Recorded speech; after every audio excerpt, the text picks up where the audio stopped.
It's an original story by Mark and Virginia Sprague, and it is a story about forgiveness, most of all. The story is also partly about the rules of nature, that when you offset the natural instincts, things obviously go wrong, and they go a little wrong here, and they need to be set back to normal.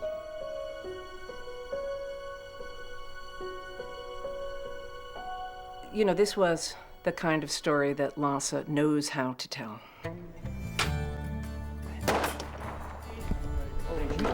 Full rehearsal. I think Lasse does have a very unique way of directing. I think that I know that you always see Lasse's hand in his films. People know a Lasse Hallström film. They have certain expectations for what the story will be like and how the characters will be developed and the certain level of complexity. Mom! Get out of the car. He's just world-class, top level, and when you work with him, you know why. You get this total trust, and in the first couple of days, you can see that, you know it. And you're like, you're right, that was too much this, or that was too much that, or it wasn't enough, or, and he has the eye. Lasse is sweet, gentle, loving, gorgeous. It's got bedroom eyes. You ever notice that? You can get anything you want out of it, It's going to be the bear. So And he has a way of explaining stuff to kids. He just knows how to talk to kids. Sometimes he says stuff. What does that mean? Oh, well, do this and that, and I love him. No, they go over. The attraction was Lasse, who I wanted to work with. I liked his sensitivity and I liked his sensibility as a filmmaker. So the combination of working with Morgan and Jennifer and Lasse, and I just saw this as a natural because of the characters we would be playing and a script that was already quite good and strong. And I really had faith that he would lean it out. Robert Redford brings just a wonderful sense of character and character interest to Einar. I just love to watch him play around with his character. I just love working with Robert Redford. I am directing Robert Redford. I'm not really, but I'm part of seeing him work. Well, understanding Einar has a lot to do with understanding the American character of the West. He had a simple life, and it was a workable one. And the loss of his son, he has a hard time getting over it. His son, Griff, was his life. And when he lost him, it just shut down everything. It was the breakdown of his soul. The woman killed my son. No, come on. It was a car accident.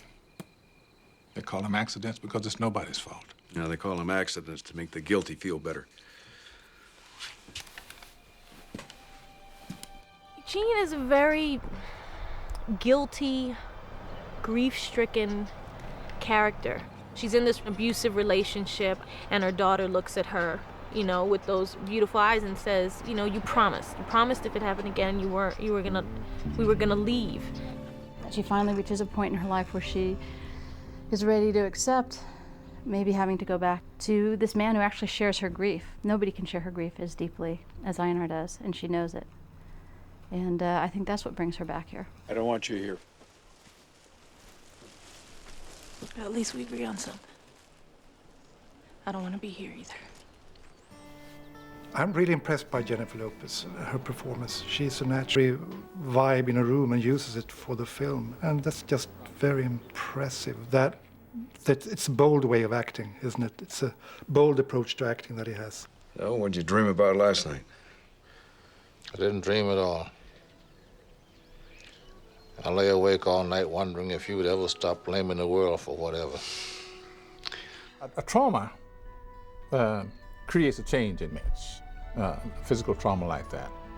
A very vigorous, hard-working man, all of a sudden he's very close to useless. He's had a lot of time to watch his friend sort of deteriorate along with him. He's deteriorating physically, and his friend is eating himself up. And what was different about this tale, I think, most certainly was the relationship of Einar and Mitch. It is the love story of this movie. It is looking at very powerful, very masculine men and seeing nurturing and caretaking and an intimacy that you don't usually look at. How you doing? We walked into his business. Hell, he was just doing what bears do. We can't punish him for that. Got to let him go, I know.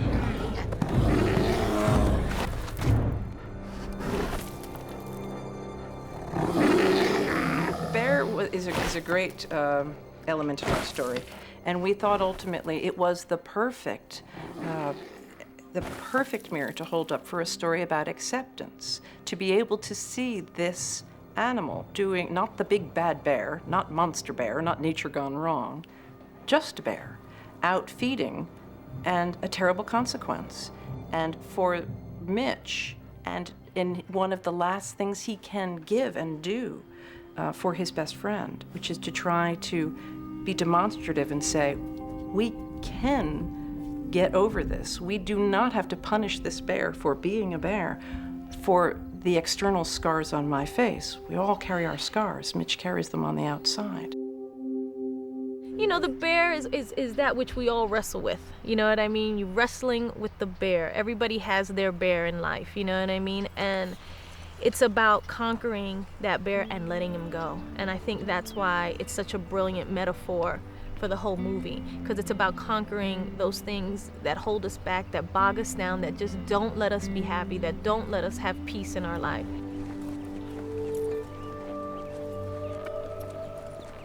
Everyone in the script, Einar, my character Jean, Mitch, even Griff, are all kind of stuck in that moment, you know, and haven't moved on. And I think that's why such an appropriate name, An Unfinished Life, because not only did Griff, her husband, have an unfinished life, but in that moment they all stopped living.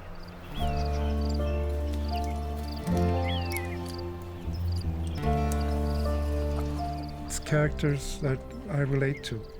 I know these people, I've met them, I think I've recognized them and relate to them, despite the fact that the culture is so far off from where I come from.